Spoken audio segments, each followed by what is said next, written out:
I januar 1930, der stiger 2 unge kunstnere af toget her på Fårevejle station, og så blæser de egentlig op i bakkerne ved Værhøjbuen.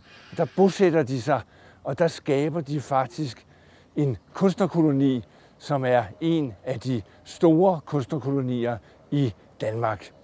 Malerne var inspireret af det komprimerede landskab, de svulstige bakker og de store udsigter på den ene side ud over Sejerøbugten og på den anden side ud mod den indtørrede Lammefjord. Så der var virkelig nogle kontraster, som de kunne arbejde med. Og så var det først og fremmest et landskab, de følte sig hjemme i. Det var et hverdagslandskab, og de nød at afbilde landskabet med de elementer, der nu engang var: telefonpæle, vejforløb osv. Så det var et ønske om igennem landskabet også at skildre livet i det område, hvor de boede. Og de følte, at landskabet og det figurative maleri, det var en evig kilde til fornyelse i kunsten.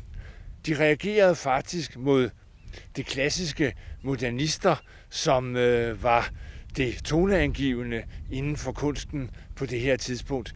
De ønskede at genopdage landskabet og genopdage de maleriske muligheder, der var i det figurative og naturalistiske landskabsmaleri.